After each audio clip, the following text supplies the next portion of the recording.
Всем привет! С вами Марина, канал Russian Language Club, и мы с вами находимся в центре Москвы. За мной там находится Кремль, здесь Большой театр, и мы продолжаем изучать интересные исторические места в Москве вместе с моей подругой Ариной.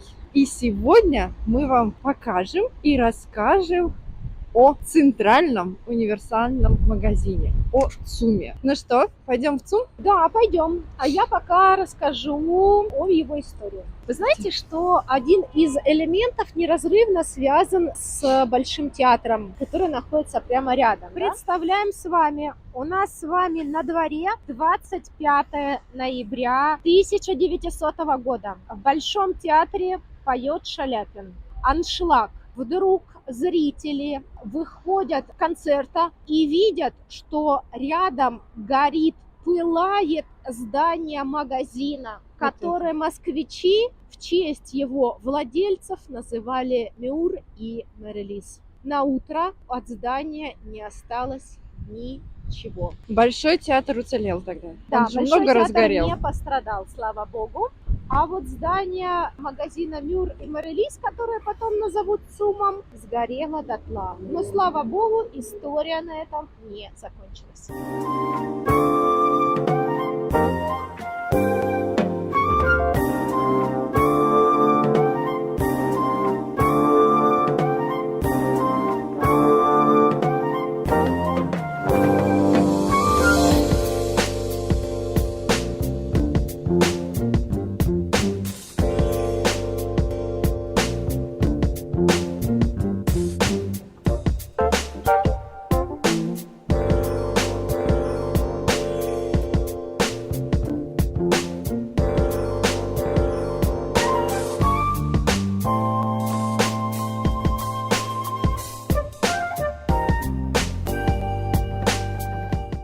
Начнем сначала. Итак, середина 19 века в Россию приезжают два шотландских купца-предпринимателя Эндрю Мур и Арчибальд Мерилис. Приезжают они и начинают заниматься оптовой торговлей. Торгуют они оптом женскими головными уборами и галантереей. Магазин они открывают в то время на одном из самых популярнейших торговых мест. Это Кузнецкий мост. Торговля идет бойко, они зарабатывают свои первые миллионы рублей и покупают здание, которое находится на углу Театральной площади и улицы Петровки. Здание это находилось прямо вот здесь, где сейчас здание ЦУМа. И начинают торговать уже не оптом, а в розницу. Но, как мы с вами сказали, торговля в этом конкретном магазине была недолго, закончилась она в ноябре 1900 года, когда он сгорел. Но так как шотландцы всегда были людьми продуманными, то весь товар у них был застрахован. Поэтому они не обанкрачиваются, да? Они получают из страховой компании страховое возмещение и решают, что на месте сгоревшего здания они будут строить новое здание. Именно в таком стиле и было тогда построено? Это первый стиль или второй Нет, стиль? Нет, первоначально здание здесь было в классическом стиле. Классический московский трехэтажный особняк. Похожий на Похожий, Большой. да, на Большой театр, да, все верно. Итак, значит, и в 1908 году Мюр и Мерилис, они уже очень известны в Москве. В предыдущий магазин Мюр и Мерилиза ходило не одно поколение москвичек. Что они делают? Они заказывают известному к тому моменту архитектору Роману Кляйну здание своего нового магазина. И Роман Кляйн делает им проект, который выполнен в так называемом неоготическом стиле с элементами модерна. Напоминает нам Англию, да? Сразу мы вспоминаем с вами о Лондоне, Шерлоке Холмсе, серый цвет, бетон, башенки, обязательно все подчеркнуто треугольное. Проект по тому времени был очень новаторским. Во-первых, здесь использованы железобетонной конструкции. Впервые в Москве для строительства здания применяют железобетонные конструкции. Так как сам Роман Кляйн был именно архитектором, то он привлекает к созданию этого здания инженера Владимира Шухова. Шуховская башня. Шуховская башня, да. Она у нас Офигеть. с вами была первая телебашня в Москве, из которой осуществлялось вещание. Опять же, для Москвы того времени это 7-этажное здание. Это практически небоскреб. Итак, значит, Кляйн с Шуховым благополучно справляются со своими обязанностями. И вот у нас вырастает готический особняк, который продолжает называться магазином Мюр и Мерилис. Давайте подойдем поближе и обсудим, какие еще были новаторские решения применены.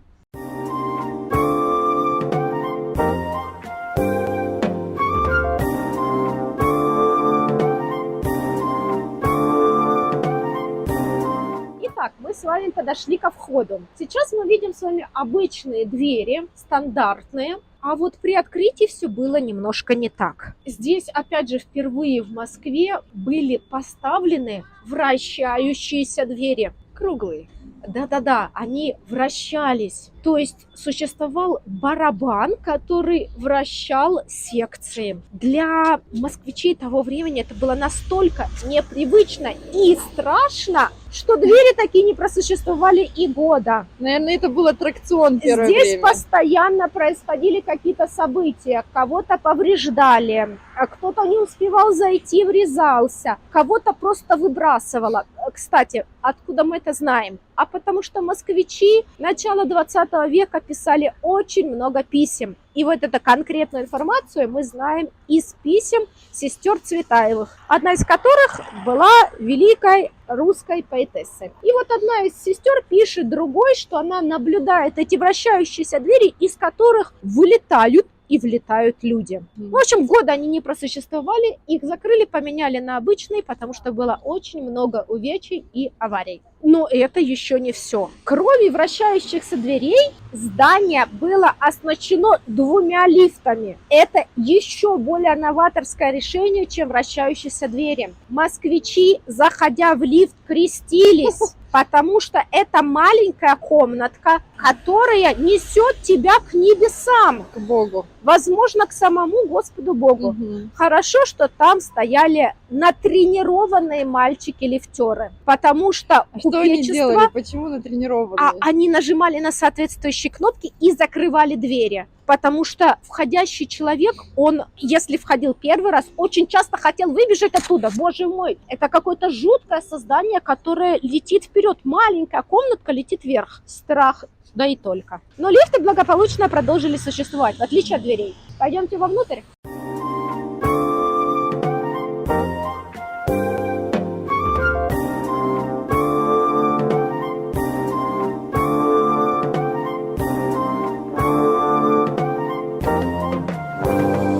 Итак, значит, мы попали с вами в ЦУМ, который, как мы с вами уже выяснили, в начале 20 века был известен как магазин Мюр и Мерилис. Позиционировал он себя как первый пассаж для среднего класса. Здесь любой обыватель мог позволить себе приобрести товары. Причем перечень товаров был очень широкий, начиная от булавки и заканчивая оружием. Чем был необычен этот магазин? Первое, то, что в этом магазине впервые появились фиксированные ценники. Ба-ба-ба-бам. Это как постоянная одна цена для Да. всех товаров? Не для всех, для каждого товара свой ценник. Здесь уже никто не торговался. Ага. Открывшийся в 1908 году магазин поразил москвичей тем, что здесь невозможно торговаться. Цена стоит, снизить ее не получается. То есть были у каждого Ценники, товара да. была вот такая вот Да. До бумажечка, этого сколько ценников стоит. не было. Второе. Здесь москвичи впервые увидели книгу жалоб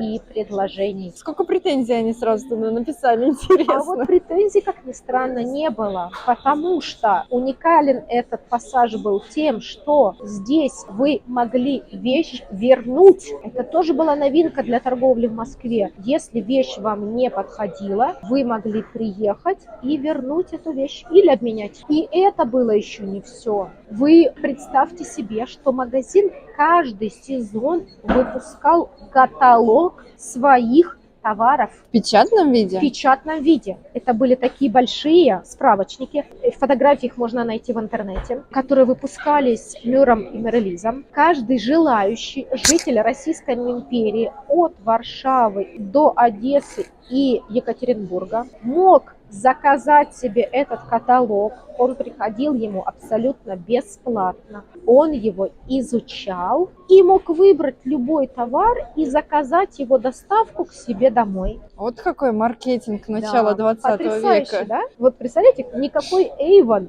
еще тогда даже об этом не думал, а Мюр и Мерилиз высылал каталоги по всей Российской империи. Что же с доставкой? Если вы заказывали товары на То сумму... есть, подожди, то есть можно было по каталогу заказать Да, товар, и он привозил, Да, его привозили домой. Да, привозили домой. При этом, если вы заказываете товар на сумму более 25 рублей, то доставка вам будет абсолютно бесплатна. Какой модерн. Сегодняшний день, они далеко смотрели. Да, Мюр и Мерилиз были действительно новаторами своего дела. Они это взяли, потому что у них уже были магазины у себя так в Шотландии, Нет, или они нет, развивали Нет, такой у вариант них, в России? Еще раз напомню, они пришли в Россию с оптовой торговлей. Они до этого никогда не занимались То есть они это пробовали, Да, тестировали Да, именно это здесь. была их авторская задумка. Опять же, откуда мы об этом знаем? Ну, кроме того, что у нас дошли фотографии этих каталогов, нам дошли, например, письма Антона Павловича Чехова, который писал своей сестре, что он заказывает у Мюра головные уборы, находясь в Ялте. Как они заказывали? Все-таки мне было интересно. Телефонов не было, по телеграфу или как? По почте. Это ж сколько времени они ждали товар? В начале 20 века интернета не было, интернет-торговли не было, но работала уже почта, работал телеграф, который был во всех крупных городах Российской империи. И к тому времени уже благополучно были железные дороги. Еще вопрос. Привезли тебе по доставке выбранный тобой товар, но он не подходит. Возврат при вернуть. доставке тоже предоставлялся? Да, предоставлялся. Но и это еще не все. Мюр и Мерилиз ввели в понятие москвичей подготовку к Новому году. Тогда это было Рождество. Каждое Рождество Мюр и Мерилиз делал новые витрины своего магазина. С 1 ноября витрины украшались к Рождеству. Значит, если мы посмотрим, то вот там вот видно огромные окна, да? Окна-витрины. У магазина существовали окна-витрины, в которых выставлялись елки и выставлялись потрясающие на тот момент игрушки. У них было даже завораживающее название – «Заводные зайцы». Или, например, «Марширующие солдаты» или «Горцующие генералы». Эти даже сами по себе названия завораживали детей. Они прилипали к витринам этого магазина. Ну и, конечно же, затаскивали в магазин родителей. И еще нововведение: Мюр и Мерилиз каждому Рождеству предлагали свои оригинальные новогодние украшения и даже подарочные рождественские наборы, которые были на любой карман. Цена этого набора начиналась от 1 рубля и могла доходить до 30 рублей. Что еще хочется добавить, что здесь всегда был вышкаленный персонал. И продавщицы этого магазина ласково называли Мюр-Мерилизочки. Мюр-Мерилизочки, вот так ласково. Для женщин, да.